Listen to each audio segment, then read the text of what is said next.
All right, so get this. Imagine, right, you find like a glitch, and not just any glitch. This glitch lets you trade, say, a $10 bill for a solid gold bar. Yeah, like something out of a movie. Exactly. And that's kind of what we're diving into today, believe it or not. We're talking Bedrock, a big player if you're into liquid staking. And yeah, this isn't just, some small-time glitch.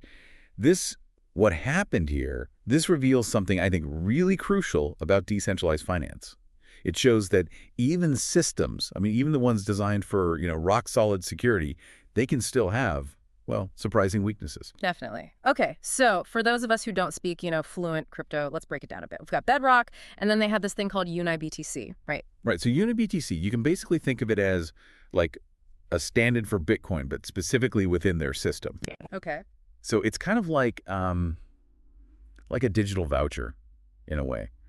It represents a certain amount of Bitcoin. Okay, so it lets users hold and trade Bitcoin without actually, like, holding it. Exactly. It's all on the platform, so you're trading this representation of Bitcoin. Gotcha. Like trading, what are those, like, monopoly money versions of real cash? Yeah, kind of like that. So you're not dealing with the real Bitcoin directly, Yeah. but it's tied to its value within Bedrock's system. Okay, I'm with you. So where does the big glitch come in? All right, so here's where it gets interesting. Bedrock's system, it had this bug, right, a leftover from, an older version of their system. And this bug let users trade 1 Ethereum, right, for 1 UniBTC. Sounds simple enough at first. Right. Except, and this is the big thing, at that time, 1 Bitcoin, that was worth over $65,000. But Ethereum, that was only around $2,600. Wait, so hold on. Someone could have traded what was basically like a $20 bill for a gold bar worth thousands? You got it. That's exactly what made this such a big deal. It exposed this, well, fundamental flaw in how, I guess, how value was being represented in the system. Wow. And remember, they had all these safeguards in place, but this glitch slipped through. Grease. Yeah, this glitch, it basically allowed these users to, to exploit that price difference and just take off, make off like bandits, really. Crazy. Yeah. Okay, so let's unpack this a little bit. How does something like this even happen? Like, are we talking like rogue code, or was there some hacker mastermind behind all this? Well, it's interesting, you see, because it wasn't, it wasn't really malicious, not in like a deliberate way. You see, it was more like more of a technical oversight, a misstep. Okay. So remember we were talking about UniBTC, right? And how it's designed to like basically act like Bitcoin, right? But inside Bedrock's system. Right. Well, see, they had a similar system before, like way before. Oh, really? Yeah, and that one involved a token, and it was called Unith this time. Okay, so they scrapped that, like completely swapped it out for UniBTC. Yeah, they did, and I think this is what happened. Some of that old code, from the Unith system, well, it seems like it like stuck around. So like they took out the old system but missed a spot kind of thing? Exactly. And that little bit of code, that created a loophole, basically. So instead of, trading at the actual price difference, just let this like straight one-to-one swap happen between UniBTC and Ethereum. It's like, what's a good example? It's like forgetting to update the prices at your digital lemonade stand or something. Oh, man. And I bet someone out there figured that out pretty quickly, got themselves a steal of a deal.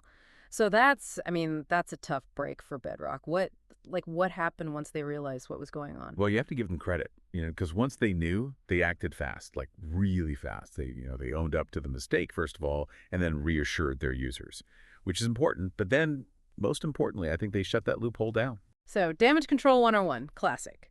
But what about the people who lost money during all this? Like, were there any casualties, so to speak, in this whole digital gold rush? Well, the good news is that for most users, their funds, they were actually safe. Oh, okay. The losses, they were mostly like concentrated in something called decentralized exchange liquidity pools. Decentralized exchange liquidity pools. Okay. Could you break that down a little, for us non-crypto whizzes out here? Yeah, no problem. So think of these pools, right? Like big automated trading kiosks. Yeah. But digital. Right? Yeah. And they're all over these decentralized exchanges. And basically their whole job is to help to help facilitate trades, make sure everything runs smoothly. Right, right. Keep that digital cash flowing. Exactly. And so these pools, they're like essential for making sure there's enough, liquidity, enough of that digital cash flowing, right? So that users can buy and sell, crypto smoothly without any hiccups. Makes sense.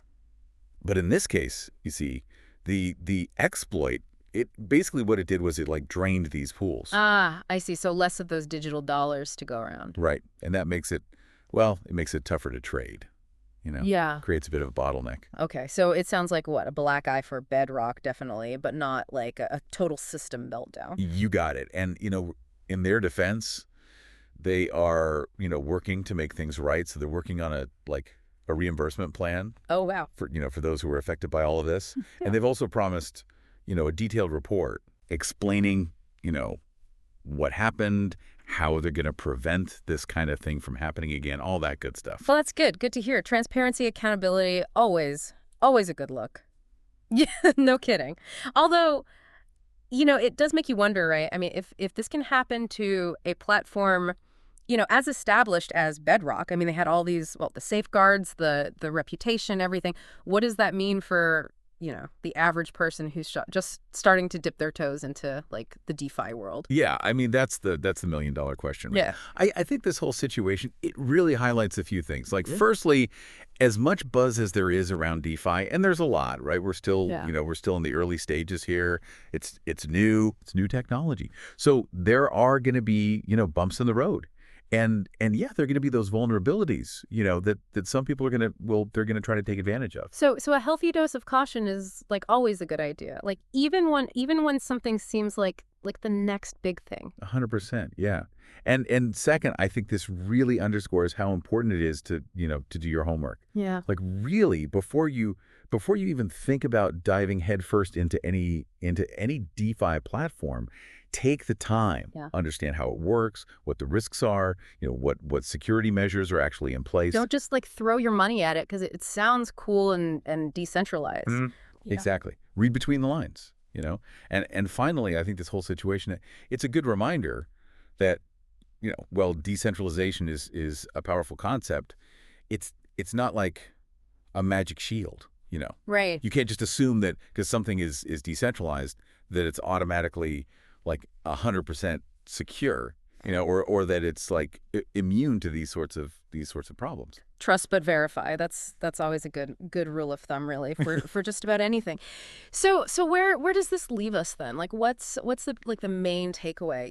The thought you want to leave our listeners with as they're out there navigating this whole always changing, always evolving world of DeFi. Well, while we what happened with Bedrock, it's a good reminder to be cautious, right? It shouldn't scare anyone away from exploring the potential of decentralized finance.